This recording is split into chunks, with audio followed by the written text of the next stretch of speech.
señores, gracias por continuar con nosotros a esta hora de la mañana. Recibimos a José Dantes, del Partido de la Liberación Dominicana. Y bueno, responsable de asuntos jurídicos, que ha estado conversando en estos días de un tema fundamental que, como hemos dicho, es parte que se tiene que definir prácticamente esta semana o en los días por venir, la ley de fideicomiso y la adenda al fideicomiso pro pedernales. Dantes, muy buenos días. Buenos días. Qué bueno que estés aquí esta mañana. Gracias por la invitación. Bueno, fíjate, hemos estado conversando aquí mucho sobre la ley de fideicomiso y evidentemente si tomamos las noticias de hoy, buena parte va sobre ello. Una de las cosas, un grupo de periodistas pudimos escuchar al Poder Ejecutivo explicando en qué consistía y puedo llegar a la conclusión de que cuando uno habla con dirigentes, por ejemplo, del PRM, tanto del Ejecutivo, del Congreso, pareciera exponer dudas sobre los motivos que tienen los partidos para oponerse a los proyectos como tales que están cursando.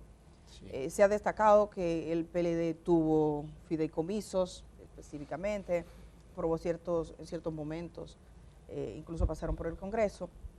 Entonces me gustaría como una explicación en ese sentido. ¿Cuáles son los motivos y exactamente a qué se opone o cuáles son las cosas con las que ustedes no están de acuerdo dentro de este proceso? Mira, el gran inconveniente que hay con los fideicomisos públicos en este caso es que no cuentan con una ley, no cuentan con un marco que los regule. Entonces, en ese sentido, yo creo que la institucionalidad, la transparencia, realmente parte desde ese origen que debe contar con una ley que regule el funcionamiento, la estructura, los mecanismos de control, tanto interno como externo, de ese instrumento que va a administrar un patrimonio del Estado, que el Estado pone en sus manos a los fines de desarrollar un proyecto X. No es posible que estemos discutiendo un fideicomiso en particular sin que exista una ley de fideicomisos públicos. Entonces yo creo que ahí es donde radica el principal elemento de que este gobierno se ha dado a la tarea en los últimos 2 años de crear más de una docena de fideicomisos públicos, porque usan fondos públicos, pero no cuentan con una ley que los haya regulado. Cuando hacen la comparación con los fideicomisos que se manejaron en nuestros gobiernos, pues nos vamos a dar cuenta que sí contaban con una ley que les dictara, vamos a decir, lo que eran las normas de operación. La ley 189-11, que era para los fideicomisos de la construcción de las viviendas de bajo costo, fue lo que dio como resultado el fideicomiso de la ciudad Juan Bosch. ¿En qué consistía? Consistía en que el Estado aportaba los terrenos, las obras públicas para construir esta ciudad a los fines de que los desarrolladores pues construyeran esas viviendas a un costo mínimo para los sectores de clase media baja. O sea que había una sombrilla legal que cubría toda esa operación. Pero por otro lado, todo ese trabajo que se llevó a cabo por parte de las instituciones que participaron en ese comité fiduciario, lo que eran sus procesos de compras y de contrataciones se hicieron al amparo de la ley de compras 340-06, que se estaba planteando en esta ley de fideicomisos públicos, que los fideicomisos no se rijan por la ley 340, sino que cada fideicomiso tenga la facultad de crear su propio reglamento para las compras y las contrataciones públicas, número 1. Le pusieron por los principios. Por los principios. Ahora, ¿qué son los principios? Los principios no son más que una declaración de buenas intenciones. Son unos enunciados muy generales que no tienen un contenido valórico ni deontológico, que son los que te sirven de sustento para tú luego poder desarrollar las normas y las instituciones propiamente. Entonces, luego de mucha discusión, pues ellos aceptaron que se incluya la ley 340-06. Ahora, hay otros elementos de la ley de fideicomiso público, no hablo de lo de Pedernales aún, de fideicomiso público, que nos preocupa, que son los consejos técnicos.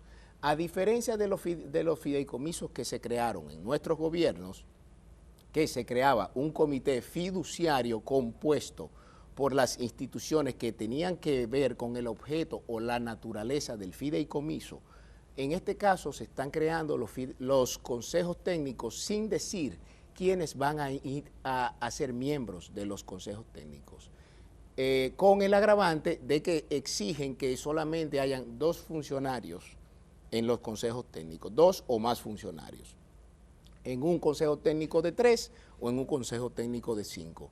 Lo que nos preguntamos es, ¿qué pasaría en un consejo técnico de 5 donde solo hayan 2 del sector público? Pero por otro lado no te dice el nivel, la jerarquía que debe tener ese funcionario, sino que exige un rango mínimo de un director.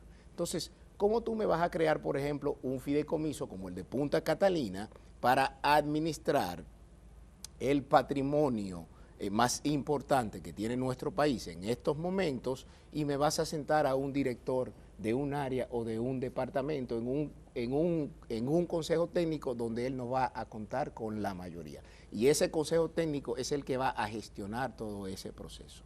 Pero cuando nos vamos al concepto de lo que son las deudas, los empréstitos, las obligaciones que asuma ese fideicomiso público, dice que en este caso serán garantizados con el patrimonio fideicomitido. ¿Qué significa eso? Que, por ejemplo, en el de Punta Catalina, las deudas que asumiese ese compromiso, ese fideicomiso, si no se pudieran honrar por el flujo futuro que genere la gestión de ese fideicomiso, se garantizaba con el patrimonio fideicomitido, o sea, con las 2 centrales de Punta Catalina. Y por otro lado dice que no será deuda pública salvo, y aquí quiero hacer la distinción, salvo que en el contrato, en el acto constitutivo del fideicomiso lo haya expresado de esa manera. Y aquí hay que tener en cuenta algo. Hay 2 cosas muy distintas. Una es el decreto que ordena la constitución del fideicomiso y que da una línea general, una política general sobre lo que debería ser la conformación futura de ese fideicomiso, y otra cosa es el contrato que ya constituye el fideicomiso, que pone las reglas, las estructuras y la forma en que va a estar funcionando. Y ahí es donde hay que tener cuidado, en esa letra chiquita que nadie lee. ¿Por qué?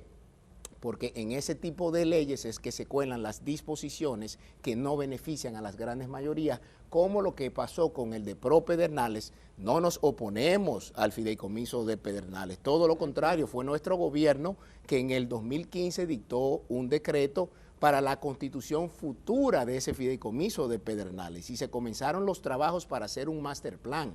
Ahora, ¿qué es lo que pasa? Que en el acto constitutivo de ese fideicomiso que ha hecho este gobierno, que va por 4 cambios ya, 4 nuevos contratos que han sometido, haciéndoles cambios, haciéndoles parches, porque no hacen una planificación integral, nos damos cuenta que realmente se afecta el interés nacional. Nadie se opone a que se desarrolle el turismo en Pedernales. Ahora, yo creo que si es un proyecto de esa naturaleza para ese sector, el principal miembro que debe estar en ese consejo técnico debe ser el ministro de Turismo y no cualquier otra persona. Bueno, aprobaron el proyecto de fideicomiso, sigue avanzando, de Pro Pedernales. Sí. Quería preguntarte, ¿por qué razón no se llegó a concretar el fideicomiso respecto a Pedernales en el año 2015? Porque no hubo tiempo. No hubo tiempo. En el 2015 se ordenó la constitución del fideicomiso. Exacto. Para ese desarrollo de Pedernales. Ahora debemos recordar algo. Los terrenos para ese desarrollo estaban en una litis judicial.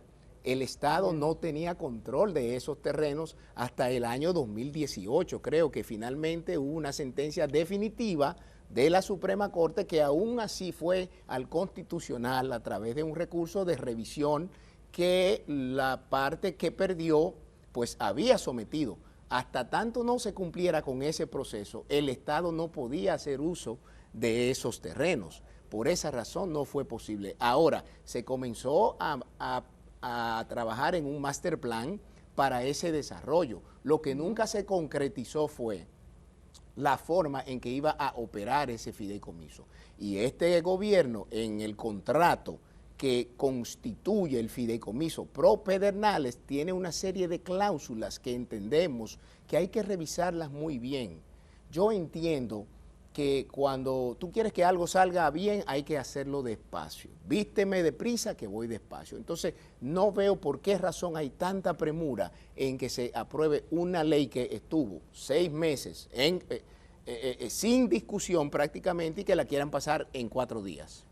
Bueno, ya finalmente yo para pasar con Guindira y Germán, que está en el periódico El Día. Sí. ¿Por qué ese debate llegó ahora? Es también otra pregunta, si duró tanto tiempo, ¿por qué fue que el debate nos sorprendió en plena Navidad? Porque lamentablemente el Congreso del PRM lo quiso traer en esos días, en días en que aparentemente había mucha gente de vacaciones, nadie estaba pendiente, la fiscalización social estaba en un nivel bajo, precisamente por la época navideña. Y frente a esa situación... ¿Pero no había sido sometido antes? Dime. ¿No venía de estar sometido Sí, desde venía antes? de estar sometido y estábamos en un proceso de discusión, pero jamás pensábamos que se pensaba someter a una votación en la fase final de la legislatura, cuando además se supone que habían otras prioridades como la ley electoral, que la Junta Central ha estado demandando, que hace falta que esto se conozca lo más rápido posible para que se pueda aplicar para las elecciones del próximo año. Entonces, por esa razón, nos sorprenden en la tregua navideña y tenemos que salir a dar la voz de alerta. Ahora bien, ustedes que han sido un programa abanderado de la transparencia y de ese proceso en particular, yo quisiera que les preguntaran su parecer a Laura Acosta y a Nacef Perdomo, que fueron los 2 abogados que representaron al Estado para la recuperación de los terrenos de Bahía de las Águilas. ¿Por qué? Porque en ese acto constitutivo del fideicomiso de Pedernales, lamentablemente se está aportando los terrenos para ese desarrollo, lo cual veo bien. Ahora, ¿qué yo no veo bien?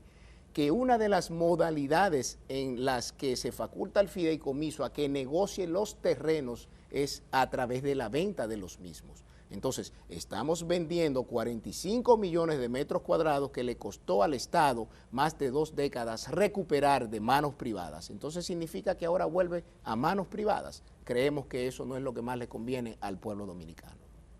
José, el tema del debate entre ley orgánica y ley ordinaria, ¿qué podrías decirnos sobre eso? Porque hay mucha duda también al respecto. Mira, yo creo que realmente duda no hay. Es una ley orgánica, porque en el artículo 112 queda claramente que todas las leyes que regulen un derecho fundamental, que afecten las rentas públicas, el presupuesto o que se refieran a la inversión pública, deben ser conocidas como leyes con una mayoría calificada de las 2/3 partes de los miembros de ambas cámaras. Entonces, cuando tú te das cuenta en qué consiste un fideicomiso, que es un instrumento financiero para gestionar, para dirigir un proceso de inversión pública con fondos públicos que te afecte el presupuesto nacional y las rentas públicas también, porque hay un capítulo de exenciones fiscales, obviamente es una ley que debe contar con una mayoría calificada, hasta tal punto que el presidente de la Cámara reconoció la semana pasada que era una ley que requería de esa mayoría de las 2/3 partes. Sin embargo, 24 horas luego cambia su discurso, vamos a ver por qué, y la aprueban como una ley ordinaria. En este caso, lamentablemente, el procedimiento legislativo de aprobación de esa ley es contrario a lo que manda la Constitución de la República. De hecho, entonces, ustedes, el recurso que le quedaría de ser promulgada es ir al Tribunal Constitucional. Totalmente, totalmente. Sabe, José, que nos gustaría seguir conversando contigo. De hecho, Sí. teníamos más temas, porque tenemos el tema de la reforma electoral Sí. y el ¿El hecho de PLD? que, no, y el tema político, El porque tema estás político. aspirando a la senaduría por el Distrito Así es, Nacional. así es. Y nos gustaría conocer un poco los plazos, pero lamentablemente nosotros teníamos otra entrevista y debo Lamentablemente. decirte, ha sido por circunstancia, porque esta calle se pone intransitable cuando Así venías es, hacia acá. lamentablemente. Tremendo tapón, que Así siempre es. le alertamos a la gente. Hay un día más, Más fuñido que que otro, así es. Entonces, yo lamento muchísimo eso que ha ocurrido contigo en el día de hoy, pero Sí. vamos a repautar porque tenemos esos Claro temas que sí. políticos para conocer cómo van. Ya Ayer dabas a conocer esas aspiraciones. Así es. Vamos a ir a la pausa agradeciéndole a José Dantes que haya estado esta mañana acá y lamentando esa circunstancia. Y es que tenemos a Yolanda León del Grupo Jaragua, porque el Grupo Jaragua había puesto ciertas observaciones y vamos a conocerlas y cómo le respondió el Poder Ejecutivo. Igual está con nosotros Luis Carvajal del equipo medioambiental de la Universidad Autónoma de Santo Domingo con el mismo propósito. Regresamos de una vez. El día camina contigo allá donde vayas. Cuando salgas de casa, continúa con nosotros en YouTube. El día, 25 años de buen periodismo.